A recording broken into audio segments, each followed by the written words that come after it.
What's up, guys? This is Toomba at Toomba playing Magicka Templar.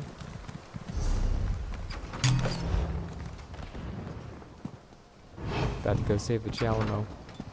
It's under attack.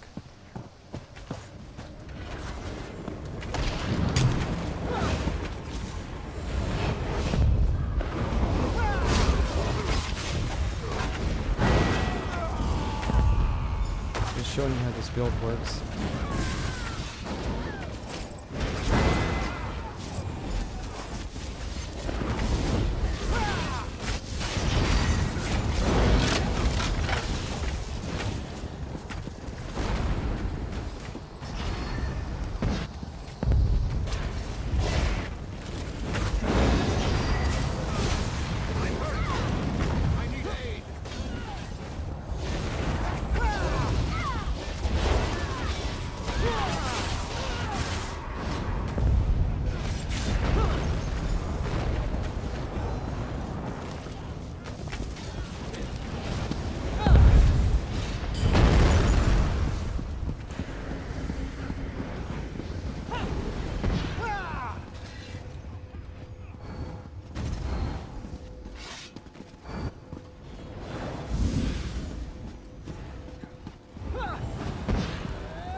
But wait, there's more.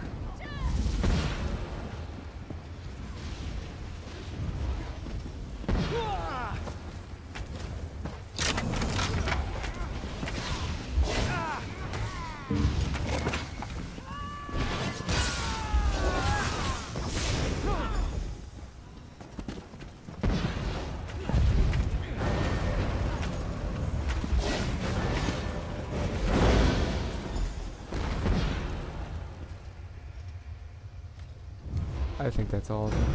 Quiet it down a little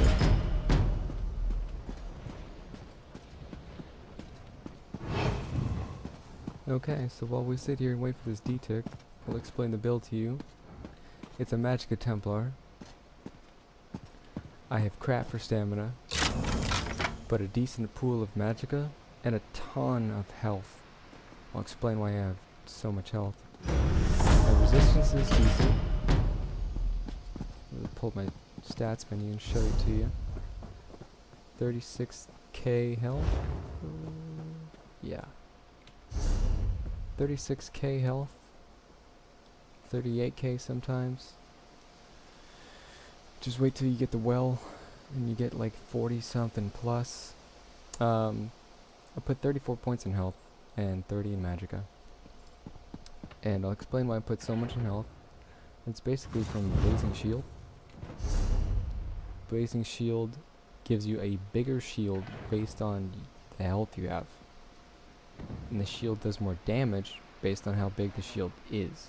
So the tankier you are, the more damage your Blazing Shield will do.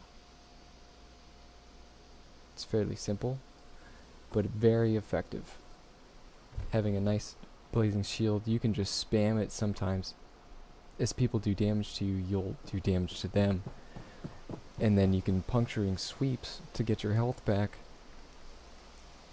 and keep doing damage to them, and it's a wrap. Just hit them with destruction, the beam, everybody calls it the Jesus beam. Hit them with that and it's over. It's a wrap. This is Structured Entropy. It's from Mage's Guild. Which is actually nice to have a Mage's Guild skill, because you get to take advantage of all these passives. It gives you a little extra something. So I've got that. That's a buff. It buffs me up. It also increases my max health. It's critical that you have this buff because it does an extra 20% damage. That extra 20% damage will give you... Well, it's the difference between you killing someone or them just getting away. It's huge, really. It's huge. You'll get kills because of that. Gotta have toppling charge, because you gotta have a gap closer, and that's the best gap closer for this class. The Magicka Templar. Toppling charge will stun them when you hit them. So it doesn't hurt to be doing biting jabs, and or not biting jabs, puncturing sweep. If you're jabbing them like crazy and they're backing up, let them back up. You back up at the same time. Once you get a little bit of distance, you can toppling charge, and that's your stun. That's your CC. It knocks him down. And then you can keep jabbing him. Keep on jabbing. Just keep jabbing. Just keep jabbing. And when they're low enough, you hit them with Radiant Glory. I have Radiant Glory, not Radiant Destruction, because it gives me a tiny bit of health back. That tiny bit of health is the difference between life and death sometimes when two people are going at it and they're both really low. Most of your skills here, like, okay, puncturing sweeps, steals health from the enemy basically. So does Radiant Glory. Radiant Glory steals health from the enemy, so you're both going at it. You're both really low. You can afford to hit them with your finisher, and you'll still be getting health back while you're doing it. If you get really low, that's what you've got the defensive bar for. You've got Breath of Life, that's your self-heal. That's your biggest heal, your best heal. Elusive Mist, you must be a vampire. You simply must be a vampire for this build. It will help you so much. You won't regret it. Elusive Mist have saved my life countless times. I can line of sight around things. I can catch up to the Zerg. I can move. It gives me major expedition. And it reduces the damage I take by 75%. It's amazing.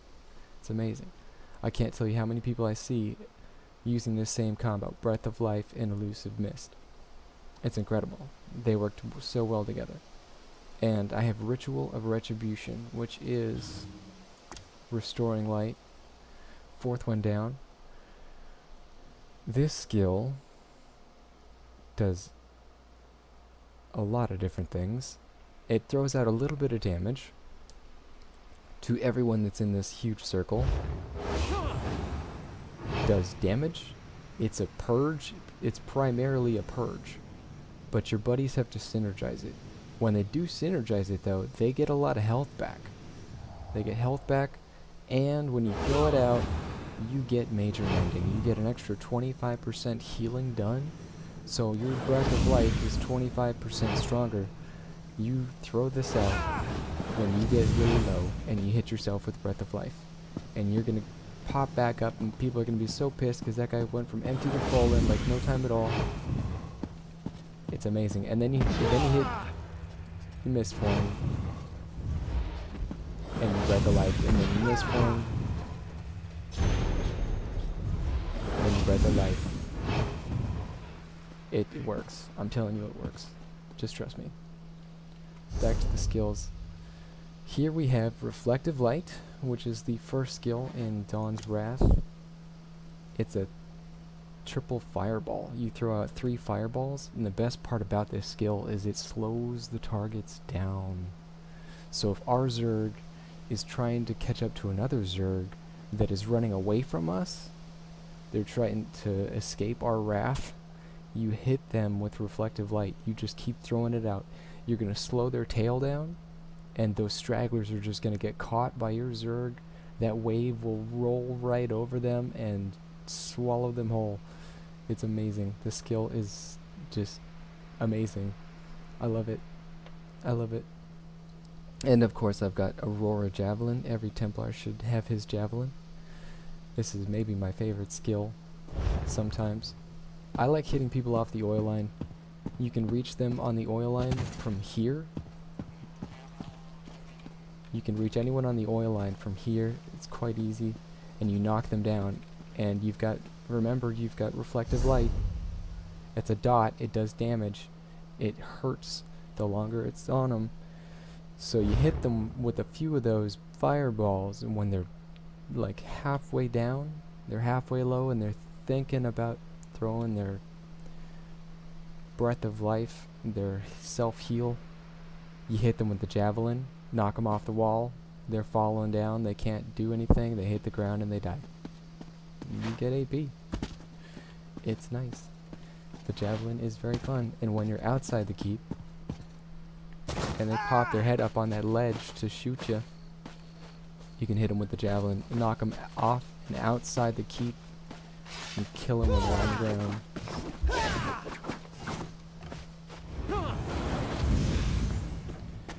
So, there's my skills and everything. Let's get inside the keep. I'll go over my skills, champion points, and gear. Let's do gear. So I'm not using Dark Flare, you may have noticed, Templars. I'm not using Dark Flare, I'm using Reflective Light instead, because I wear Fasalla's Guile.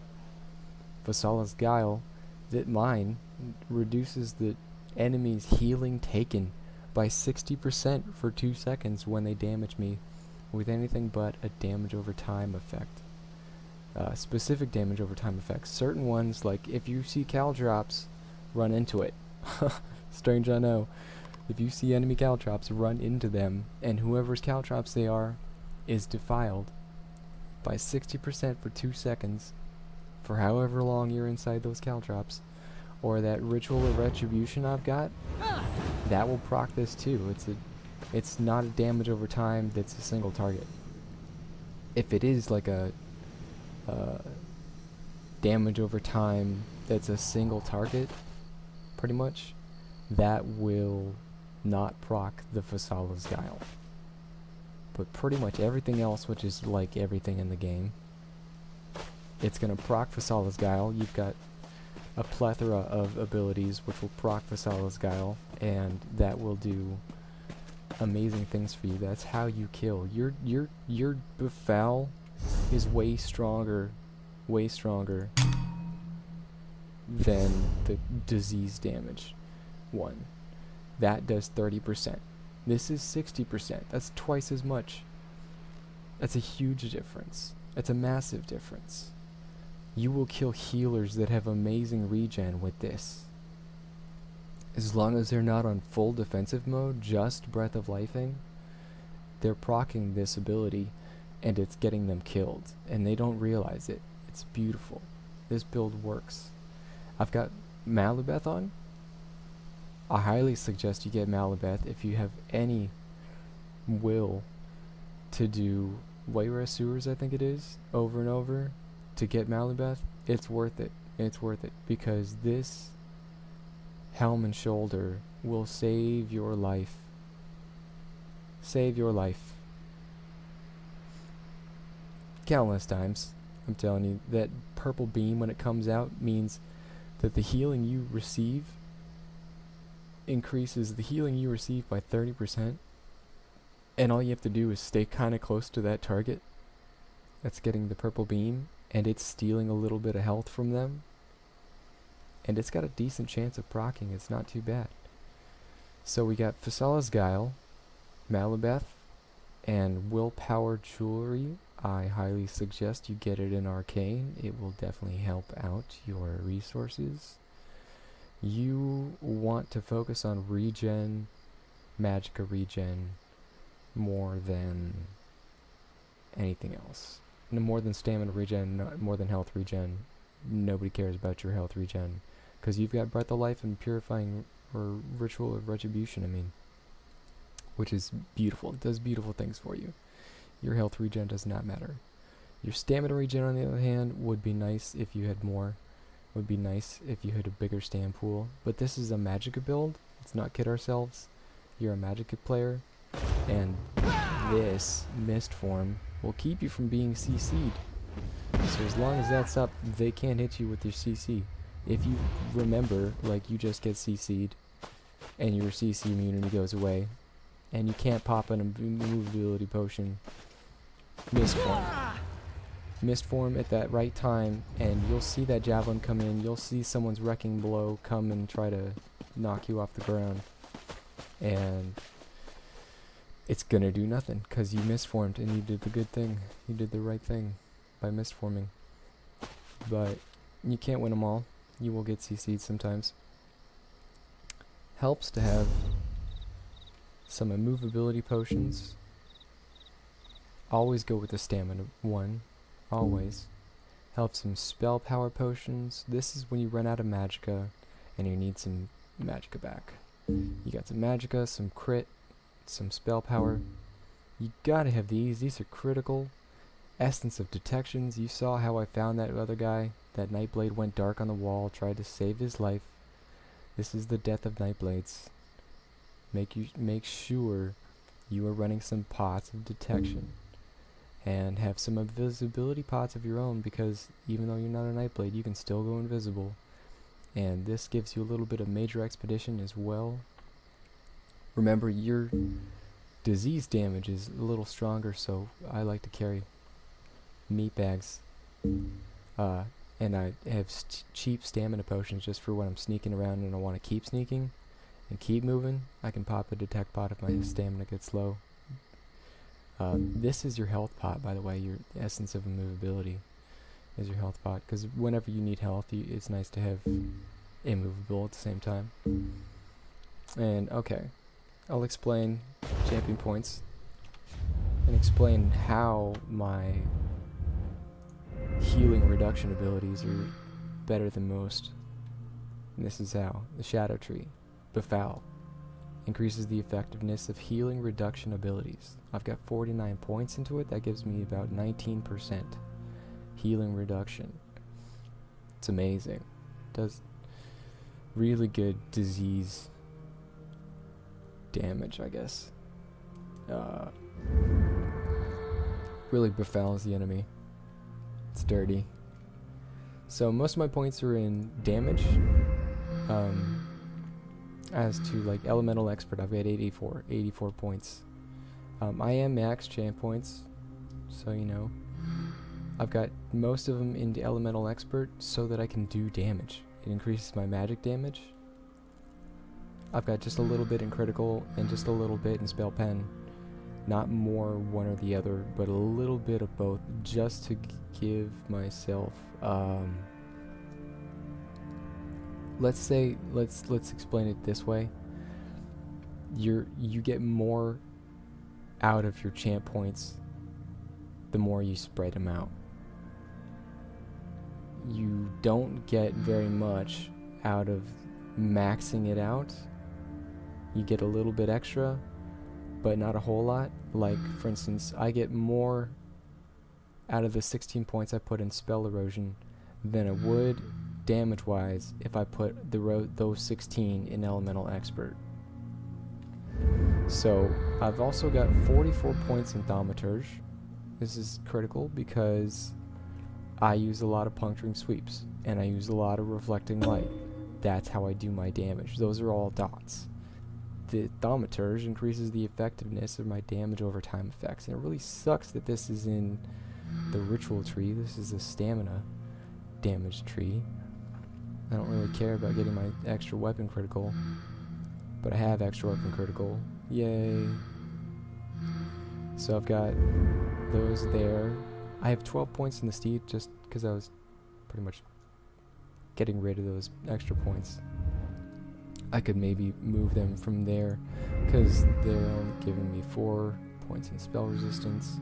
They're reducing critical, which I suppose, yeah, is good, but I could have more in the Lord. This is where I really like points. Quick recovery helps me bounce back when I'm low. Having some in quick recovery, which increases your healing received, and some in blessed, increasing your healing done, making your breath of life stronger. Having both of those is a good idea, especially if you're a healer. If you're a healer, you need to max those two out. So anyways, and just to finish up, 73 in Arcanist, 1 in Tenacity, 54 in Magician. Did we go over this? 55, 58 in Hardy, 53 Elemental Defender. So those are my champ points. We talked about gear. It's very important. You wear Fasalla's Guile. Get yourself some Malabeth. You won't regret it. I use an add-on you saw me use called Dressing Room. I ride from keep to keep with Rapids. It takes a click of the button, and I've got Rapids on. I also changed costumes just to let myself know which thing I have on my bar, because I sometimes forget. And I've got rapids, and then you don't want to cast rapids with the stamina pool you have and do that in the middle of a fight. It sucks. It really sucks to run out of stam in a split second when you wish you could dodge roll or break a CC. So don't do that. Get yourself a costume, put it on both bars, so that when you switch to your damage dealing Malabeth and Fasalla's Guile, you've got the right skill and you don't accidentally hit rapids, because that blows. So let's see, we talked about champ points, we talked about gear, we talked about skills mostly. Let's recap on skills. That's a critical, must have structured entropy. You can spam blazing shield sometimes. Must have gap closer. Must. Puncturing sweep is your bread and butter. This is your finisher move. If you see someone weak from far away, you just tap that button and they are a dead man. So here's how you kill. This is the basics of how it's done. You close the gap with reflective light. You hit them with that. It procs some extra spell critical rating for you. You switch weapons. You pull them with structured entropy. You put up a blazing shield if you need to. You close the gap if you have to with toppling charge. And you jab, jab, jab, jab, jab until they're low enough for you to radiant glory. It works every time. Pretty much. If you get low, you hit one of these and then Breath of Life. Okay? If you need to move, you need to mitigate damage, you got some siege coming in, you gotta get out of the way, Elusive Mist will do the trick for you. My ultimate I chose is Ice Comet.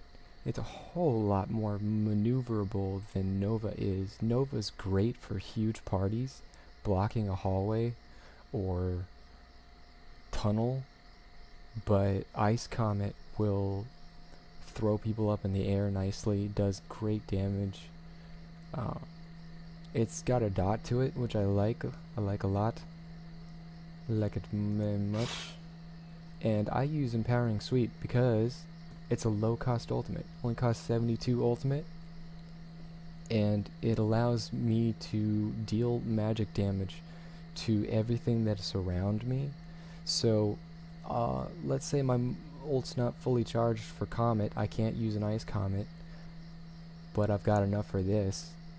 I can charge into the middle of a Zerg and throw this out, swiping everybody that's in front of me, and then my body glows with this magic damage that's beautiful and pops out every second or so and does great damage. Does great damage. Throws out extra damage while you're doing your jabs. It's nice. It's very nice. I think that's a good setup. I highly suggest having an ultimate that is expensive and an ultimate that is cheap. That way you can throw out more than one ultimate in every engagement, pretty much. Another reason... let's see. Another reason you don't need Solar Flare or Dark Flare is you've got Fasalla's Guile on. Am I missing anything? Get your passives, gentlemen. Ladies and gentlemen, get your passives. They count, they matter, all of them make a difference for this build. Your dual wield passive, the very last one is all you need, because each sword increases your damage done by 2.5%. So when you're grinding, you need to make dual wield all the way to 50%. Remember that. Kinda sucks, because you don't need Steel Tornado after it's over. But it does help you grind. You don't have to use Steel Tornado as you grind, obviously. So, you're gonna want to go dual wield and resto for this build. It's just, it's the way to go. It's the best way to go. Let's see.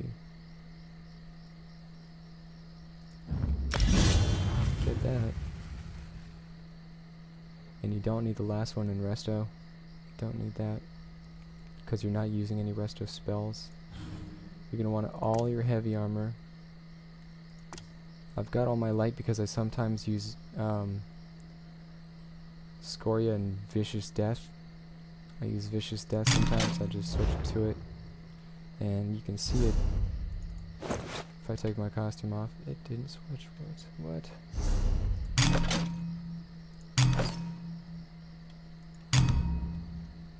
Okay, so that's not working.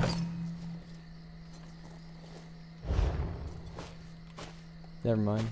I sometimes use Vicious Death and Valken Scoria, because it's straight damage. Remember, I do have tons of health and decent magicka, so I'm not the best damage dealer, but when I throw Vicious Death on with Valken Scoria, I deal a little bit more damage. It's fun, and I like to see people blow up every now and then. But most of the time I'm running around with Fasalla's Guile, because it really helps me. It helps my group more. Helps my group way more. Can't tell you how much it makes a difference sometimes. I see the fight going on in a place where I'm not, and some guy's just lasting for the longest time, and I make my way over there, start fighting, he hits me, and I notice the healing he gets is way less, and he drops like a sack of rocks. So the boon you want to go with is the Aeternac. You want that extra Magicka recovery. I should eat my food to show you the difference.